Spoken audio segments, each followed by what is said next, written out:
Now, after 20-25 years, can we see you as the next PM of India? Someone from Tamil Nadu after a long time. Sister, the way I live my life is very simple, sister. Um, I live my life on a day-to-day basis. Frankly speaking, on a day-to-day basis. Um, because the kind of people you take on, the kind of forces you take on, the kind of things you do, because the ecosystem itself is like there are thousands of people waiting in Tamil Nadu right now because I speak something bad, I speak something wrong, I quote something wrong in history, I mention a date wrong. There are thousands of people waiting in Facebook, in social media, somebody in TV, oh no, he meant it wrong. So it is always for me, it is like I live my life. I can choose to live my life like standing on a knife's edge and walking, but I chose to live my life like a recluse.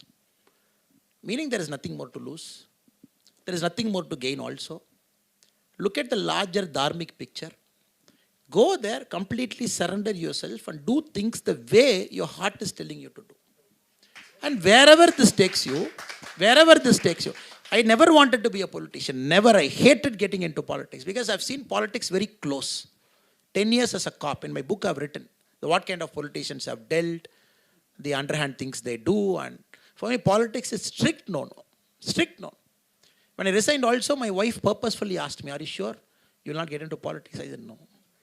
I want to run a foundation. I want to get into grassroots. And then when things forced me to get into politics also, then she asked me, okay, you will use your intellectual stuff in politics. You will come on TV. You will speak. You will do that only. You will not go to ground, no? I said, no, I will not do that. Then again, things brought me here. It is like daily firefighting, hitting, going there, somebody abusing me, all those things. Whenever I go, my mother is a very simple woman, sister. My mother is sixth class pass, proper village. My mother has never come to Chennai. Though I am asking her to come to Chennai to see me, she has never come to Chennai. And all her life she has lived among the goats, the sheep and the cows. Maximum she has ventured is, right now she ventures more, but maybe till the age of 45, 50, she has ventured about 50 kilometers. Now my mother's universe is getting affected because I am in politics. She gets to see this YouTube, and then when I go there, she's like, why did this fellow speak bad about you? I'm like, which fellow? No, that fellow with big mustache in that thing, I've seen it. And why did this fellow write something about you? She's not into this Facebook and Twitter and all. She's into this WhatsApp, whatever, this 2 minute, 1 minute forward she gets. She gets very disturbed. I go there, I sit with her, I tell her, no, this is politics. I told you not to see it, not to read good things about me, not to read bad things about me. You should not read it for the time being. Then I call my sister and tell her, why is she watching all this? Who's her friend who is forwarding? Now the problem is, in my village, all the grandmas have become my friends now. It is they do the biggest forward in social media.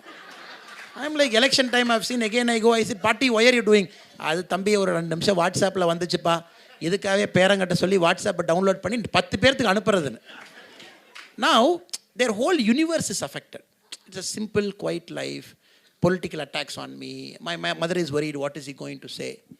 So I can't live a life with big ambition, sister. It has to be a total surrender to a larger cause.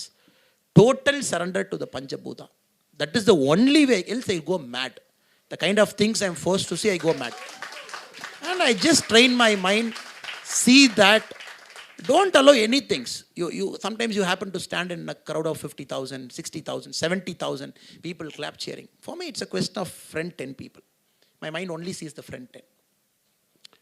Next day, I happen to be in a crowd of only 100 people. Again, I see the first 10. And when people abuse me also, when people praise me also, I chose to see what I want to see. So this life is a very curtailed life. Only a life based on Dharma. If I skip Dharma, then it's a problem for me. So ambitions, whatever has to happen. If Dharma wants you to be at some place, for me, I said in the heart, give now, I leave everything, go back and be in my farm happily. So for me, I always held that moral dilemma. Am I doing something right? Should I go through all this process? But till I read Shivaji. I happened to read Shivaji very late. At the age of 35, I'm 38 now, 35, 36. I happened to read Shivaji very, very deeply. There I found Shivaji also had, such a great emperor had the same problem. He wanted to leave everything, through everything, surrender everything, wanted to give his land and kingdom to somebody, go there, live a very normal, peaceful life. That is where he goes and meets his guru. And the guru tells, no, you are not made for this. This is your larger karma. You got to go. You got to take on Mughals. You got to fight multiple battles. You take on Mughals coming from north. Then there are the Adil Shahs who are right next to you. There are the Shah dynasty. There you fight multiple battles. Because you don't imagine, ma'am, from a no land, he never had a land of his own. Though his father was gifted something else, that's a different story. From no land, this guy truly created an empire. And probably the first mega Hindu empire. But everything he did because his guru told him, total surrender. And his mom, again when he went and met his mom, he said, I'm not doing it. And mom, only thing she asked is, look at 10,000 people behind you. Look at people who are standing behind you. Everybody is standing because they believe in you. They want you to lead them. Suddenly at 21, 27, you come, you get these fancy ideas. You come and say, I want to sacrifice everything and live this life of a mendicant. Then what are you going to tell them? It's a very beautiful story. But in the hurriedness of history reading, we don't read this. And once Shivaji dedicated himself that I'm going to totally surrender, then magic happened. Because the fear of failure is gone. He didn't have anything to prove to anybody. For him, it's a daily life living on Dharma. Wherever life took him, it took him. So for me, that is all very big questions. I'm not cut out for it, not fit for it. Just do this process right. Get good people into politics. Inspire kids.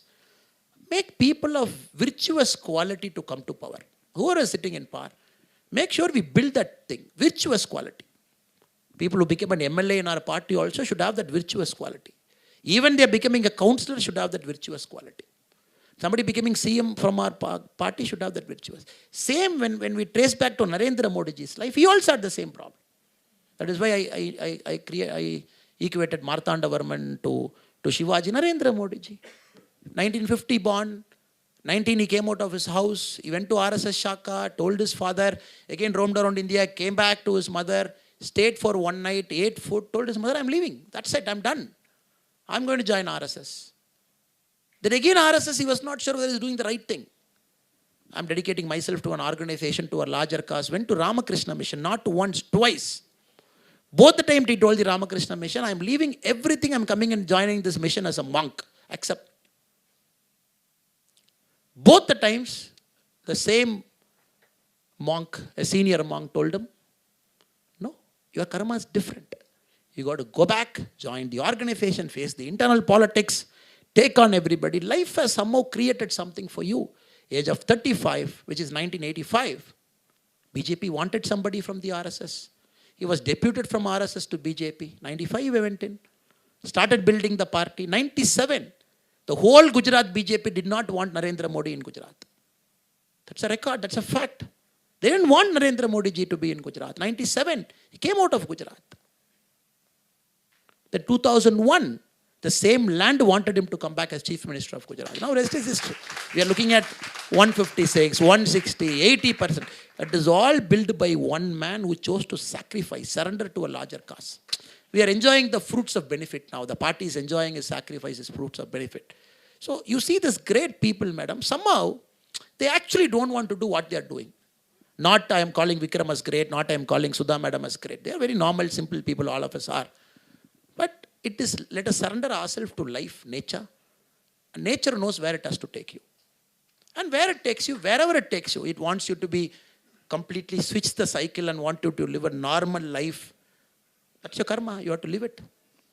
Or it want to live in the highest of palace, shaking hands with the greatest of American presidents. If that is karma for you, you have to do it. Because you are not doing it for enjoyment, you are doing it for karma. Because karma wants you to be there. Because you serve a larger purpose. I'm not sure whether I answered your question exactly. But this is how I think it, madam. This is how I think it and this is how I live it. Thank you.